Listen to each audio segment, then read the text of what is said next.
Olá, estudante! Seguindo com a nossa semana de acolhimento do ciclo 5, quero lembrar que o novo PET já está disponível no site estudeemcasa.educação.mg.gov.br. Não deixe de fazer o download e conferir o que vem por aí. Mas antes disso, nós vamos relembrar os principais temas do ciclo 4. Quem está aqui conosco hoje é a professora Rose Melo, de português. Seja muito bem-vinda, professora Rose. Diga para nós, quais foram os temas que você preparou para a nossa aula de hoje? Oi, Cláudia. Oi, estudante. Oi, Hermes. Então, como a Cláudia falou, nós estamos na Semana do Acolhimento e hoje nós vamos fazer uma retomada no que nós trabalhamos nessas aulas, no que você trabalhou no seu PET, né? E nós trabalhamos a importância da Semana da Arte Moderna, o contexto, o que acontecia nessa semana de tão importante e o que ia mudar daí para frente, né? Que trabalhamos também as características do modernismo, né? Então foi um tempo conturbado, de muita coisa nova dentro da linguagem, dentro da arte, dentro da literatura. Então, ótimo. É isso que nós vamos ver aqui, né? Então, vamos lá, estudante.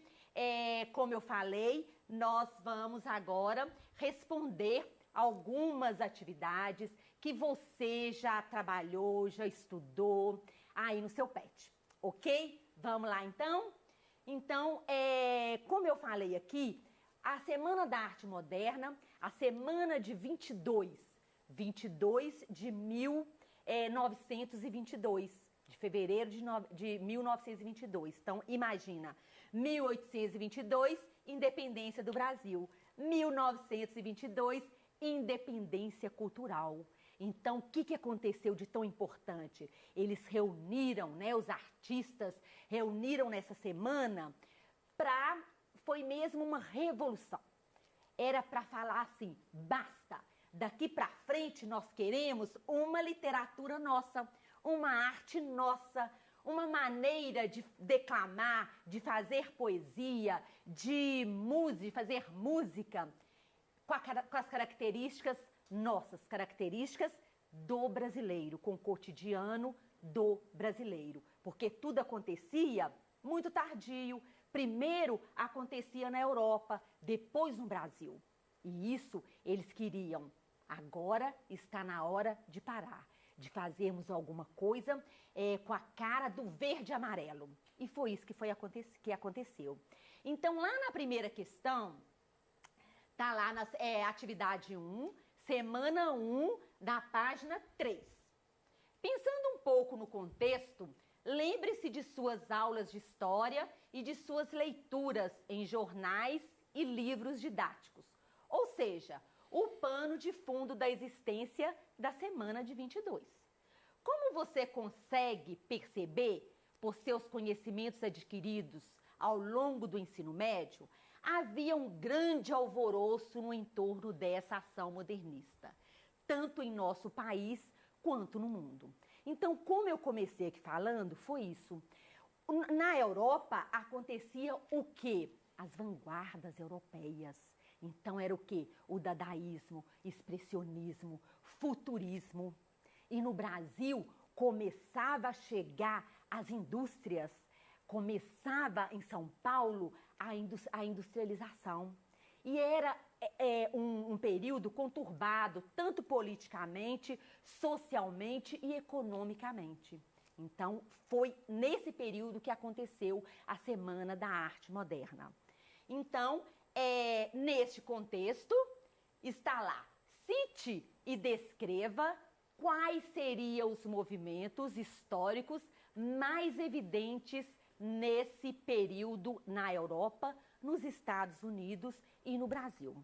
De um modo geral, eu já falei para você tudo o que acontecia, né? O que acontecia no Brasil? Os filhos de quem tinha dinheiro, né? O que eles faziam? Eles iam estudar na Europa, eles iam beber da fonte, diretamente da fonte, né? Das vanguardas europeias.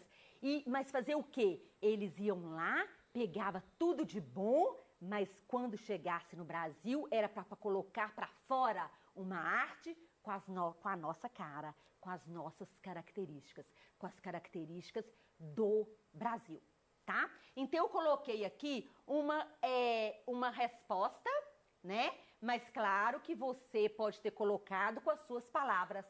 Leia para nós, Cláudia, por favor. Vamos dar um pouquinho de voz, né? Pois não. O mundo estava passando por transformações políticas, sociais e econômicas, pois o capitalismo estava em amplo crescimento.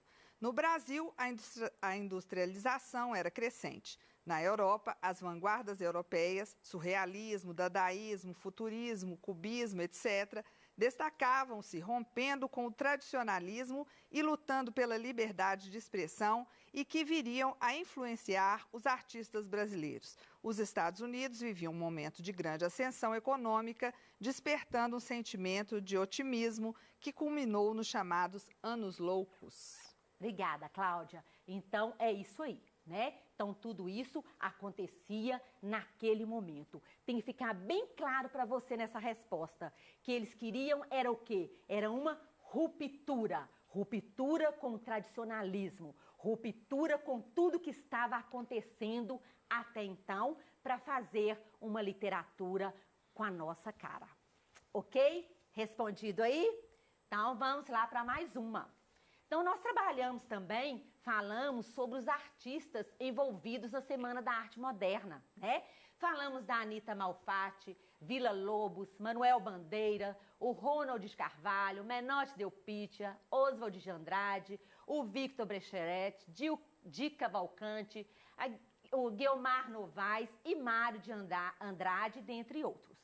Então, a literatura teve uma robusta contribuição nessa semana e seus textos foram lidos, declamados e replicados por anos, provocando uma onda literária revolucionária que alcança quase os dias de hoje. Então, eles, com tudo que estava acontecendo, declamando a poesia, tudo que foi apresentado, eles não foram só aplaudidos, eles foram vaiados, porque não é fácil, né? Você imagina, né, Cláudia, tudo que estava acontecendo, aí eles chegam e falam, basta, vamos parar com tudo que está acontecendo até hoje e nós queremos fazer uma literatura com a nossa cara. E ele estava acostumado com o tradicionalismo, com a estética, com uma maneira de fazer e de falar, de declamar uma poesia.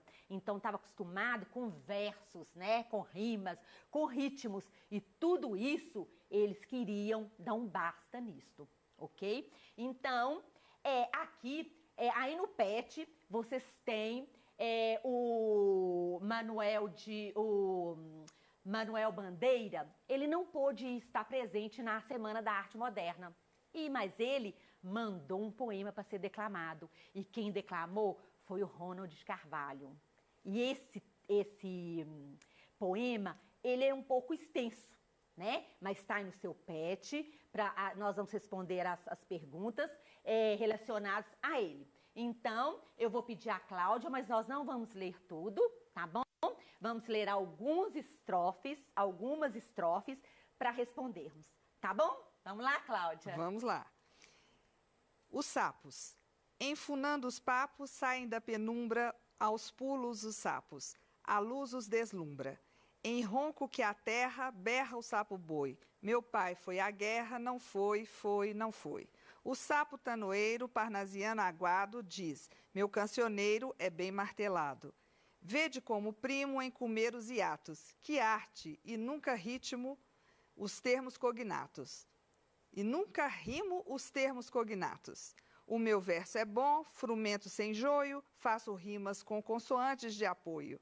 Vai por 50 anos que lhes dei a norma, reduzir sem danos a formas a forma. Isso, obrigada, Cláudia. Então, aqui nós temos outros, né?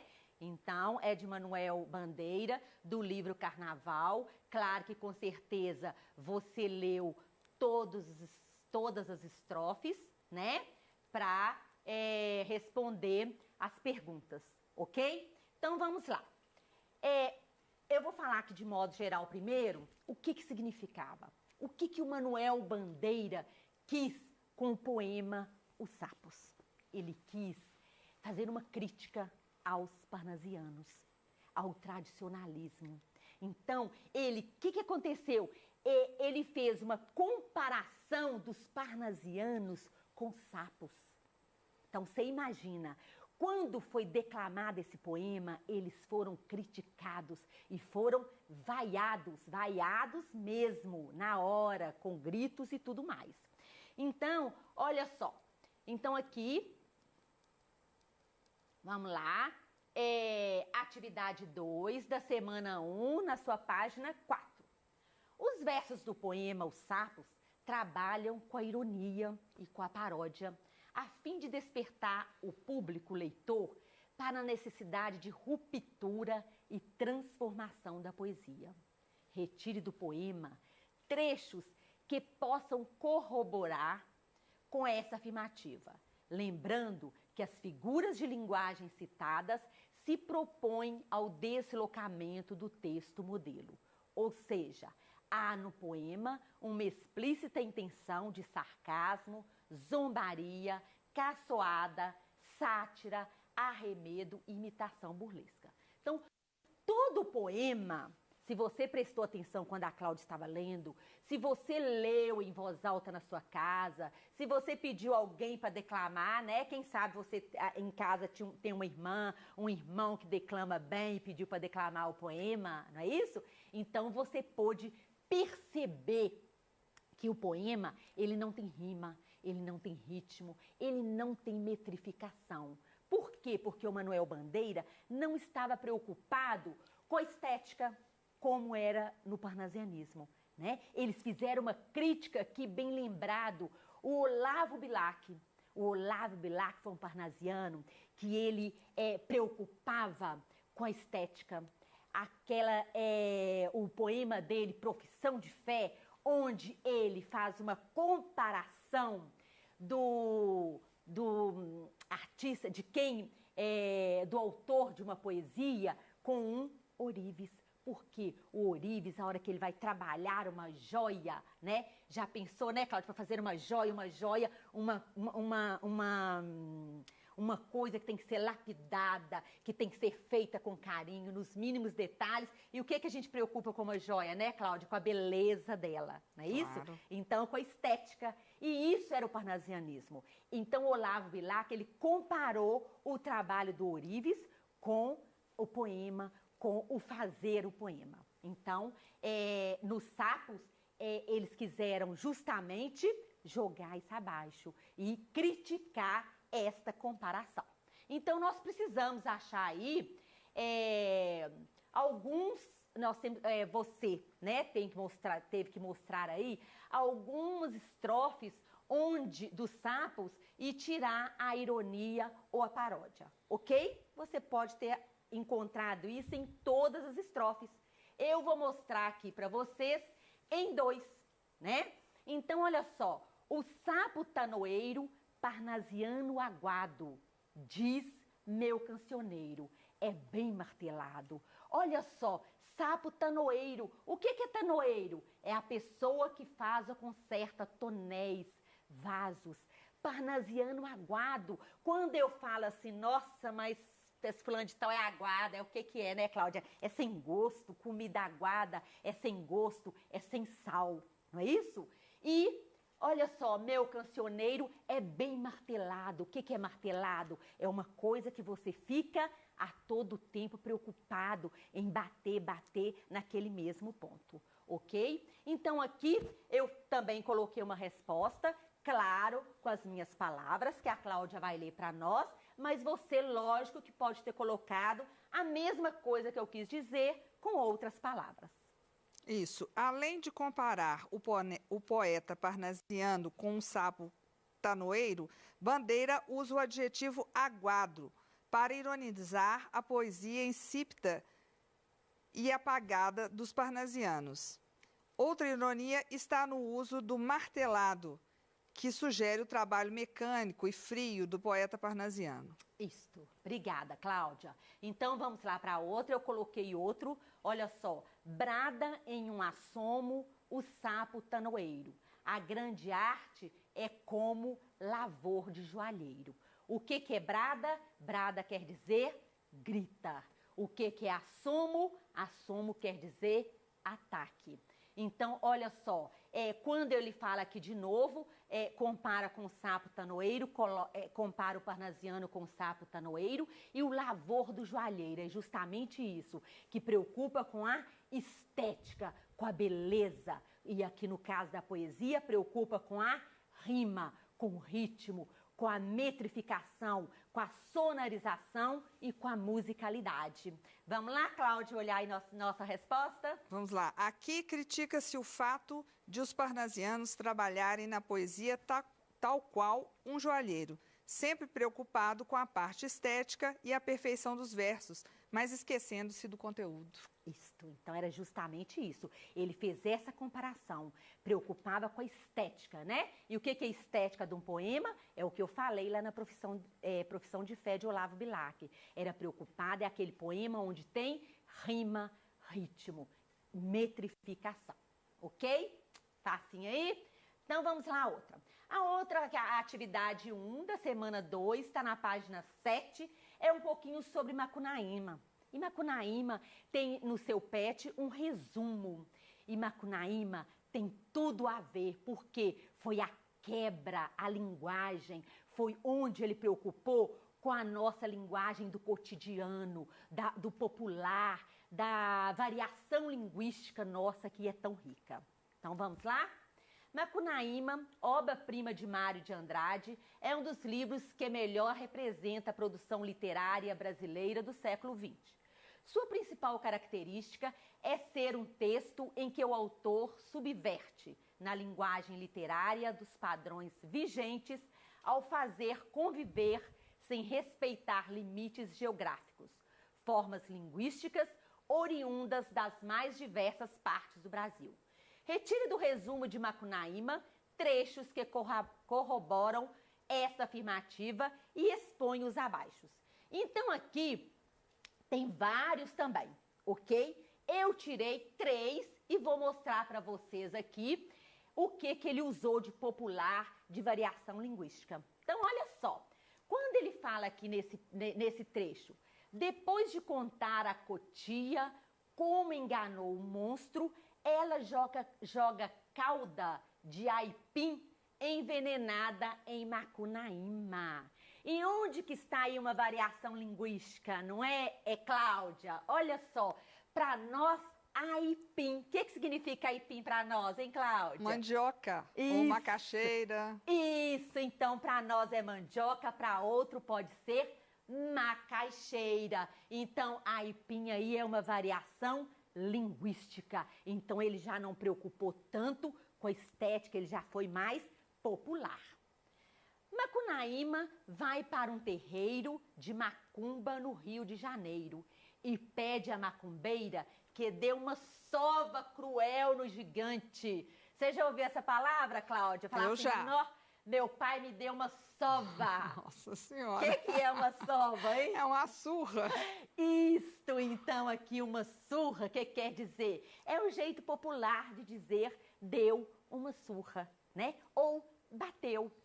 Viram só? Então, como é que em Macunaíma já usou um vocabulário diferente, um vocabulário do cotidiano, um vocabulário do nosso dia a dia? Olha só outro.